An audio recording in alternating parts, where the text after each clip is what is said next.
Hello, my name is Mike DeLeon. I'm talking to you. It's January 24th, 2023.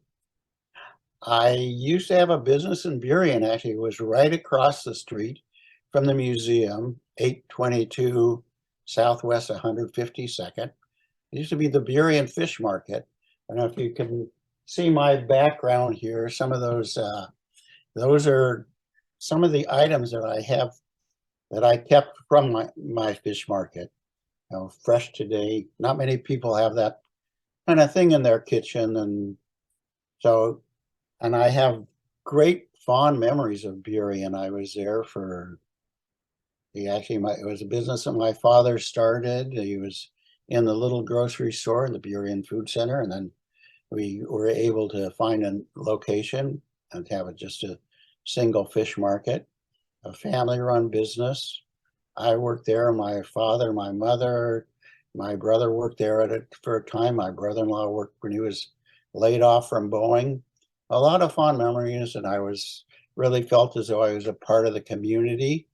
I was a member of the Rotary. I've been a long, long time member of Toastmasters, and actually I've given speeches about my experiences in Burien and my collection. And I'll talk about my collection a little bit now. I remember it was when I was living in San Francisco. I had a roommate that just loved going to garage sales. And we were at a garage sale. I still remember the location. It was on the corner of Stanion and Reveille Street in San Francisco, right near the Haight-Ashbury. The guy had a garage sale there. He had a lot of old stuff. He had American flag 48 stars. But the thing that really caught my eye was a peanut machine. And I bought that peanut machine. Actually, I could have had a chance to buy another one, but I didn't have quite enough money. And I bought that, and it was sort of an Art Deco design. It heated up the peanuts or the nuts, whatever kind were in there. And then it had a marquee that said hot mixed nuts. That was and I just used that, kind of a conversation piece. And then I happened to be on a trip to traveling around. I had quit my job and wanted to see the US, and I happened to be in New Orleans, and on Magazine Street, there's a little secondhand store. And I went in there, and he had all kinds of neat things. He had a stuffed alligator. And it was between that alligator and this old gumball machine. And since I had a little small Honda, I decided to pick up the gumball machine. And that was the second machine that I had. Then I picked up a number, and I suppose any collector, by the time that you get to number 3, you're committed. And now I'm at number 126.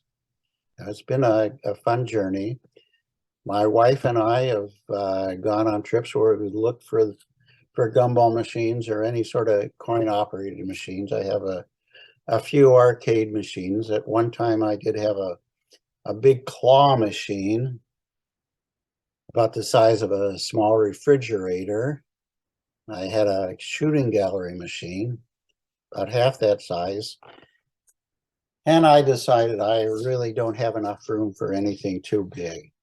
And so I sold those at an auction, and I just sort of stuck with gumball machines. I did have a few trade stimulators, and those are little machines. They're not considered gambling machines, although they have gambling mechanisms.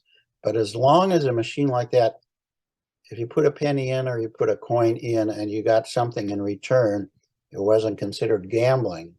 And so these little machines, you can see the one that I have in the display. It's called an imp. It's a little gray thing about so big. It spins around. Instead of the cherries and plums and gold bars. It has cigarette packages. That machine, you can tell it's older than World War II because one of the cigarettes is Lucky Strikes, and it's the green Lucky Strike instead of the white. Apparently, after the war, it turned from green to white, the Lucky Strike package. And so I had a few of those. The little imp, I kept. The rest of them I did sold, and I've got another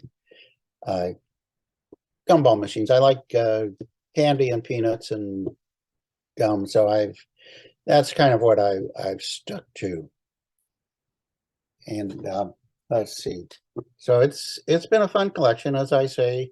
When we travel, we do stop at antique shops and thrift stores and such, and occasionally I'll find something. Occasionally they've had collectors fair where I've gone and looked around, and I've found some things there. And it's getting harder and harder to find. Although now I found a Facebook group. Actually, I found a couple Facebook groups of people that collect vintage vending, we'll call it. So I've communicated with that Facebook group. Actually, if you look at, there's a 3-chambered canning machine there, and I had said, these are the machines I'm going to display to this Facebook group, and someone wrote back and said, oh, I've noticed that one of your machines doesn't have a top. I happen to have a top for that. So I was able to complete that machine. Some of them actually a lot of them I don't have keys for. A lot of the ones that I've found at thrift stores don't have keys, but I've been more of a display person. I'm not really a bit of a restorer, not a very good restorer, and I'm definitely not in the vending machine business, which a lot of these people are. But the big part for me, at least, is to have a nice display, have people over, something that the people really haven't seen much, and so I enjoy displaying it and showing it to other people. That's why I especially like having the exhibit at the Highline Historical Museum. It's just a lot of fun for me setting up and hearing the comments of people. So I'm glad that I've had that opportunity, and I want to thank the museum for that. A big part of collecting is some collectors kind of withdraw into themselves, but I'm a collector that just enjoys showing my collection. Okay, yeah, this is the first machine that I bought, this hot mix nut machine, and it's still probably my favorite. It's not the most valuable, but it is just a real conversation piece. And to me, it's a piece of art. And then, as I mentioned, the second machine was the one on top of the little red box there. That's the one that I picked up in New Orleans. And it's just a nice looking, kind of a classic gumball machine that you would, whenever they put one on a card, this is sort of the thing that you see. Another of my favorite machines is the Art Deco one. My wife will kind of move the camera around and we'll show you some of the other collection. And I think the Art Deco one is down a little bit on the pedestal. That was another of my favorite. Also, I started branching off to other things. As far as I've gotten to the point in my collecting, as I said, I have about 126 machines. I've gotten to the point where when I see something, I either have it or I can't afford it. Over the years, prices have gone up. What I paid for my first machine at that garage sale was $20. And I'm just amazed that, right now I've seen that particular machine for $1,200. as I say, prices have gone up, although I'm sort of expecting to maybe see the prices going down because I think a lot of the collectors are my age, which is the 70s. And so it's time to maybe listen to Marie Kondo and downsize. But the problem with that is, everything that I have still brings me joy. So so as long as it's bringing me joy, I'll maybe figure out a way to divide it up for my kids and have them stake out what they want, or else maybe open up my own Gumball machine museum. Although the fellow back in North Carolina, I remember, was Fredericksburg, North Carolina. He was in the vending machine business. He wanted to start a Gumball machine museum, and before things got underway, he passed away. And hopefully I'm not going to get to that point. I say it still brings me joy. As far as there are other collectors. I consider myself with 126 machines as having quite the collection, but there's people that are up in the thousands. These are people that are kind of in the business of they'll buy a machine and they'll trade it, or they'll sell it and they'll buy something else. And I'm really not that kind of collector. Although it's been a good an investment, it's gone up. It's still not my main goal. It's nice that it has gone up, but so be it. I've gotten more than enough, for what it's cost me enjoyment there.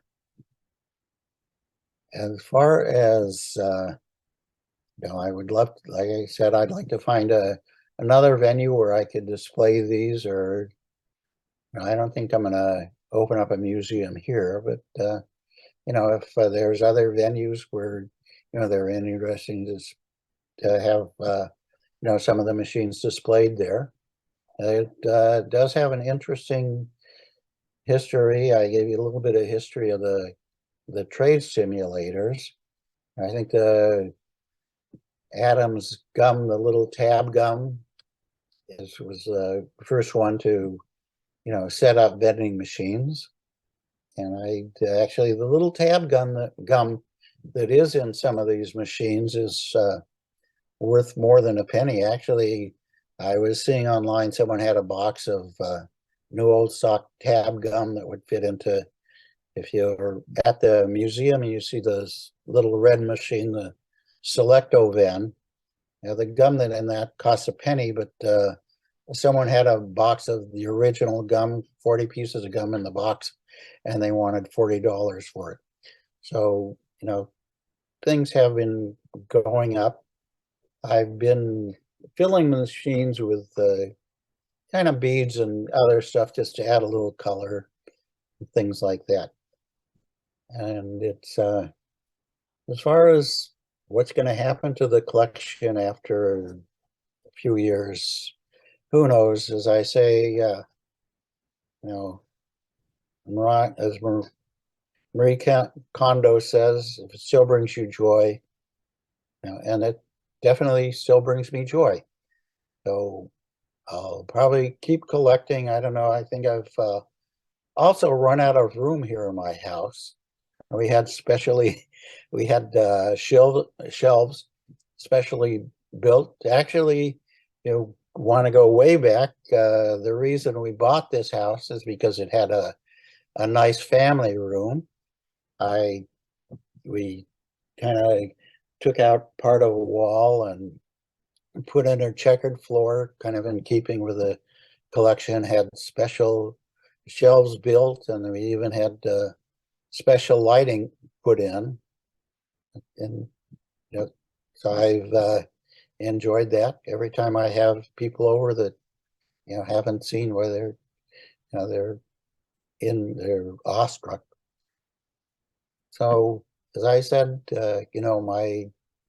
now I'm at the point where, just sharing it is what's going to bring me joy.